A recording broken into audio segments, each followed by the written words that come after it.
민수기 19장 1절에서 10절입니다. 1절. 여호와께서 모세와 아론에게 말씀하셨습니다.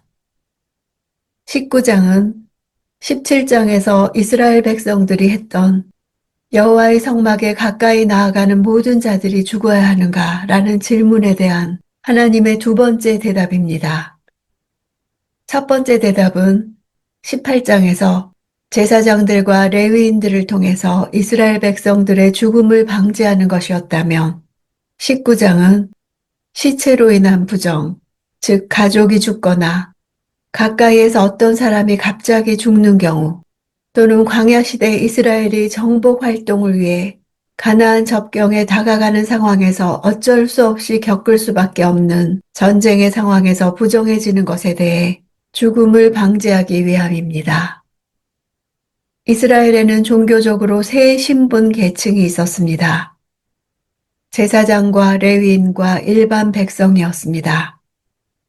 18장에서는 제사장과 레위인의 책임과 의무와 권리에 대해서 다루었고 19장에서는 일반 백성에 관한 규례를 다루고 있습니다. 2절. 이것은 여호와가 명령하는 율법의 조항이다. 이스라엘 백성들에게 말해 흠없이 온전하고 멍에를 맨 적이 없는 붉은 암송아지 한 마리를 너희에게 끌어오게 하라. 멍에는 나무나 쇠로 만들어져 짐승의 목에 끼워져 사용되었습니다. 따라서 동물의 멍에를 지우게 되면 당연히 그 동물의 몸에는 상처가 남게 됩니다. 멍에를 맨 적이 없다는 것은 흠이 없다는 뜻이고 순결하고 무죄한 상태를 의미하는 것이기에 부정한 자들의 죄를 대신 짊어질 수 있는 자격이 있습니다. 그러므로 붉은 암송아지는 흠이 없으신 예수 그리스도를 예표하는 것입니다. 왜 붉은 암송아지인가? 붉다는 것이 피의 색깔과 관련이 있기 때문입니다. 붉은이란 단어는 마치 핏빛과도 같이 아주 붉은색을 가리키는 것으로 강렬한 생명력을 상징하는 것입니다. 성경에서 이 때를 제외하고는 제물로서의 가축의 색깔이 언급된 적은 단 한 번도 없습니다. 이처럼 부정을 씻는 물을 만드는 데 사용된 암송아지는 일반적인 제물의 경우보다 훨씬 더 엄격하게 선택되었습니다. 그 이유는 이 물이 일종의 간이 속죄제로서 이스라엘 백성의 부정을 좀 더 쉽게 처리할 수 있게 해주는 대신 이 물을 만드는 데 사용된 기준은 더 높게 요구함으로써 이것이 단순한 편법적 방법이 아니라는 점을 부각시킵니다. 3절. 그것을 제사장 엘르아살에게 주어 그가 그것을 짐 밖으로 끌고 나가서 자기가 보는 앞에서 죽이게 하라. 정결케 하는 제를 만드는 모든 절차를 직접 집행하게 할 총책임자는 대제사장인 아론이 아니었습니다. 왜냐하면 제2의 가장 중심에 있는 대제사장은 될 수 있는 한 모든 종류의 부정으로부터 오염되지 않아야 했기 때문입니다. 이스라엘의 진영은 하나님께서 임재하시는 성막을 포함하고 있었기 때문에 죄나 부정함이 침투해 들어오거나 머무는 것이 허용될 수 없었습니다. 그래서 부정하다고 간주되는 자들은 모두 짐 밖으로 내어보내졌습니다. 예를 들면 죽은 자는 짐 밖에 매장되었고 나병 환자들은 짐 밖으로 추방되었습니다. 시체와 접촉한 자는 진영 밖으로 7일을 추방당하는 형벌을 받아야 했습니다. 범죄자들 역시 진 밖에서 처형을 당해야 했습니다. 부정을 깨끗게 하는 제물을 만들기 위한 희생 짐승인 붉은 암송아지가 진 밖으로 끌려나와 잡히게 되는 것은 예수 그리스도께서 예루살렘 성 밖에서 십자가를 지실 것을 예표하는 것입니다. 4절. 그러고 나서 제사장 엘르아살은 자기 손가락에 그 피를 조금 묻혀서 회막 앞쪽을 향해 7번 뿌리게 하라. 이 의식은 대제사장의 속죄제나 온 회중의 속죄제를 연상시킵니다. 이는 회막을 정결케 함을 의미합니다.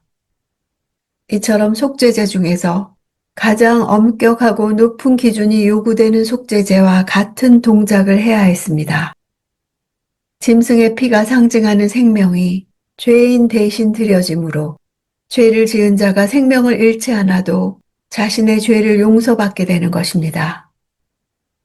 6절 제사장은 백향목과 우슬초와 붉은색 양털을 조금 가져다가 암송아지를 사르고 있는 불 위에 던져야 한다. 백향목은 나무의 내구성이 인정되어 생명의 영원성에 대한 상징이 됩니다. 우슬초는 담벼락에서 자라는 작은 초목입니다.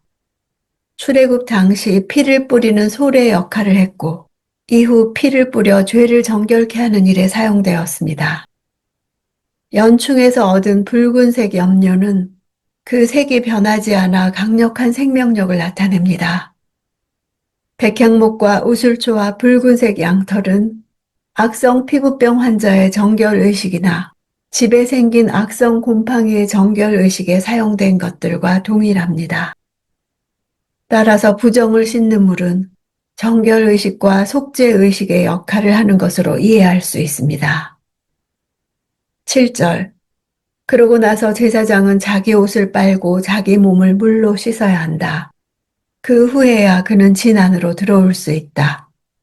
그러나 그는 저녁 때까지 부정할 것이다. 부정을 씻기는 잿물을 준비하는 제사장의 일은 현대의학에서 백신을 준비하는 과정에 견줄 수 있습니다. 백신은 실험실에서 배양된 병원균입니다. 그것을 만들거나 다루는 사람은 위험에 노출되어 있습니다. 백신을 만드는 사람은 위험에 노출되지만 그것을 맞은 사람은 병에서 해방되는 것과 같은 이치입니다.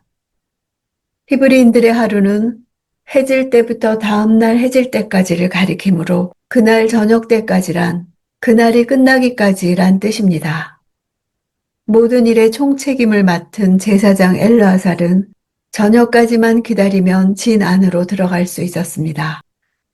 그가 범죄함으로 부정하게 된 것이 아니라 속죄제물에 정가된 죄의 부정을 입게 되어 부정하게 되었기 때문에 정결하기까지의 기간이 짧았습니다. 9절 그리고 정결한 사람이 암송아지의 재를 모아서 진 밖에 정결한 장소에 갖다 놓아야 한다. 그리고 이스라엘 자손의 회중을 위해 정결하게 하는 물에 쓰도록 그것을 보관해 두어야 한다. 그것은 죄를 씻기 위한 것이다. 암송아지의 재는 정결케 하는 피와 같았기에 부정한 사람이 그것을 다루어 부정하게 해서는 안 되었습니다.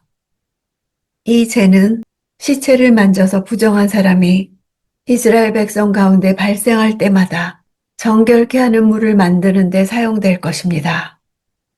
정결케 하는 물은 간이 속죄제로서의 역할을 합니다. 레위기에 따르면 부정해진 자는 7일 동안 기다린 후에 속죄제를 드려야만 했습니다. 그러나 제사는 상당히 비싸고 번거로운 해결 방식이었기 때문에 쉬운 일이 아니었습니다.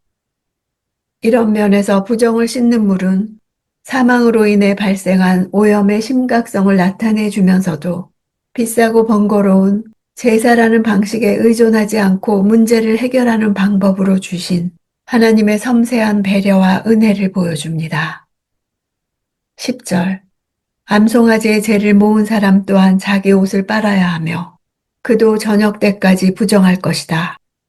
이것은 이스라엘 자손들이나 그들 가운데 살고 있는 이방 사람들 모두를 위한 영원한 율례다. 여기서 이방 사람들이란 단어는 거주자들이 일반적으로 소유하는 권리를 누리지 못하는 사람들입니다. 이스라엘 백성들이 이집트에 체류했을 때 그들은 이방 사람들이었습니다. 당시 이방 사람들이던 이스라엘 백성들은 이집트인들에게 갖은 핍박과 학대를 당했습니다. 그러나 이스라엘 백성 가운데 살고 있는 이방 사람들은 고대 근동의 다른 나라들과 달리 이스라엘 사회에서 이스라엘 백성들과 마찬가지로 많은 권리를 누렸습니다. 이스라엘 백성들은 하나님의 율법에 의해 이방 사람들을 압제할 수도 없었습니다.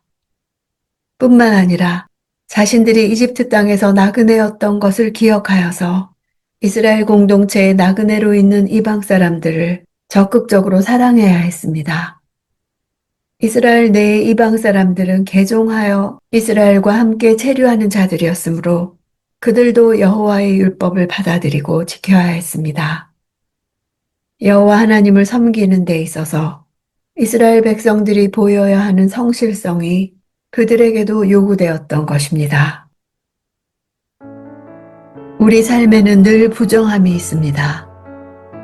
이 땅에서의 삶은 많은 더러움과 죽음의 영역을 지나가야 합니다.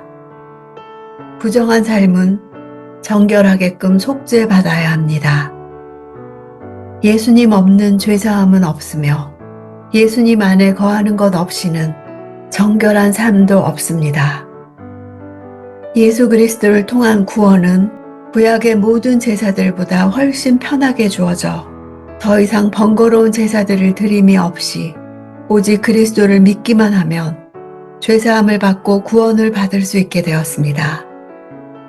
그러나 이 놀라운 은혜가 가능하기 위해 하나님 편에서는 더 엄격한 것들이 요구되었습니다.